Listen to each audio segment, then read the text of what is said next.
Our guest today is Joshua. He is a ghostwriter and has been doing amazing work as a ghostwriter for over 13 years. Welcome to the show. Yes, Eric, I'm pleased to be here today. Thank you. Appreciate you joining us. So, tell us just a little bit about yourself and tell us about ghostwriting. Yes, so I am Joshua Licek. I've been a ghostwriter for 13 years. I've ghostwritten more than 80 books. These include a few award winners, mainstream bestsellers like the Wall Street Journal bestsellers, books that have sold more than 100,000 copies a piece. Those sorts of accolades are fun, but the favorite aspect of what I do is turning someone who is little known in their field, but a true expert with deep passion for what they do. They may not be great at marketing. Turning someone like that into a household name who has received the acclaim and the attention that they deserve, and doing that through and primarily through publishing a book that I wrote for them. That's what's fun and rewarding about my work as a ghostwriter. That's awesome. So, tell us a story about some of the best marketing you've done that you're most proud of. Yes. The most effective marketing I found for myself and for our clients has been that which is counterintuitive, is controversial. And when you combine those two, you get a wait, what did he just do moment? Wait, what did she just say moment? I'll lead into it with a viral image that the internet saw a few months ago. There was a coffee shop, I believe in the United Kingdom, that they put a sign out in front of their store which said, come try the coffee that one woman on TripAdvisor said was the worst coffee of her entire life. They sold out within a couple of hours. Internet sensation. People drove from all around. They literally ran out of coffee because of that. The great insight from that is what? Bad reviews from bad faith people are good reviews. The title of my book is called So Good They Call You a Fake. So Good They Call You a Fake. This is the message that when you have haters, when you have people who are calling you a fake, a fraud, or a scam, that's how you know you've made it. That is confirmation you are on the right track. I experienced this myself. There have been a number of times talking to other freelance ghostwriters, let's say, publishing industry professionals, and over the years, I've mentioned how many books I had ghostwritten, full length nonfiction books, whether it was 30 at the time, or 40, or 50, or now more than 80.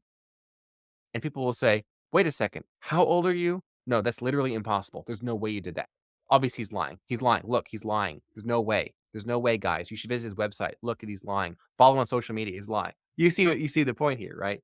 I didn't recognize that accomplishments that are so far and above the competitors, when you have that deep passion, it sets you apart in a whole nother way that you get negative attention, but you can thrive on it.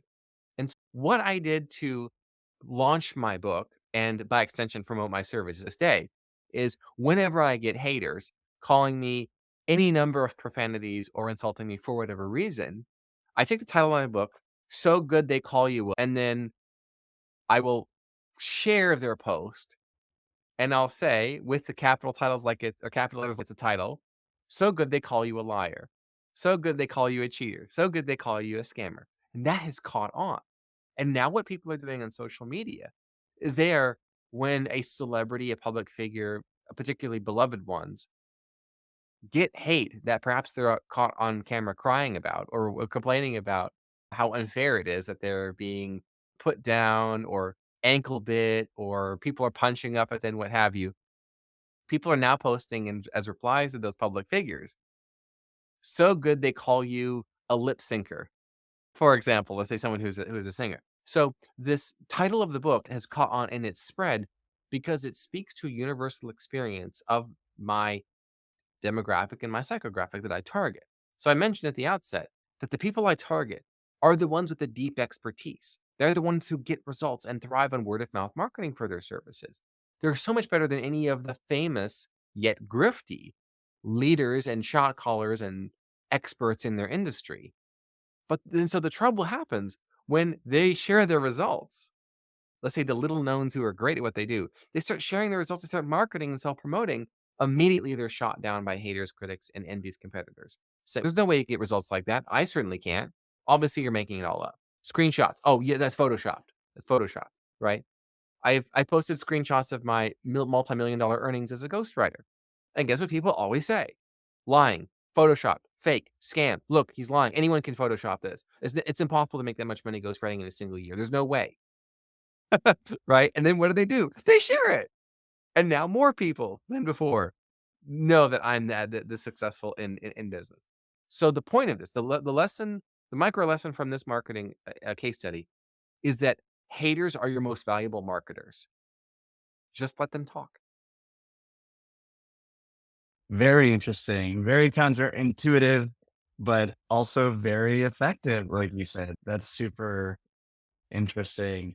Tell us what is the most interesting thing about being a ghostwriter? It's that regardless of how famous or well known or even rich and influential someone is, they're still a person with a schedule, obligations, annoyances, petty beefs. And while from the outside they may be living a jet set lifestyle, at the end of the day, they're just like everyone else. And there's a couple of billionaires that I've worked with, a few members of royal families that I've worked with from various parts of the world, people who are known by hundreds of millions of people worldwide, in terms of name recognition, and they have a bad day because their allergies flared up, just like everybody else. Except it's worse because everyone in their entire life is demanding their attention. You would not want to be a public figure. And we Yeah, I yeah, don't like, really think aspire I to be want to rich be and famous or famous. whatever. It is not desirable to be rich and famous. Rich and anonymous, yes, but once you're famous and you're rich, you cannot buy anonymity at that point. That's what's interesting you learn about being a ghostwriter is that so many dreams, hopes, and goals and ambitions, and maybe pipe dreams that most people have, yeah, you don't want that. You don't want that. Dream better dreams, friends. Indeed, indeed. Thank you so much for sharing your insights and the story. Fantastic. Encourage everyone to share this with your friends. People should know about the tactics you shared here. Please rate, review, and subscribe so we can continue to have great people like Joshua on the show. Thanks for being with us today. We really appreciate it. My pleasure. Thank you.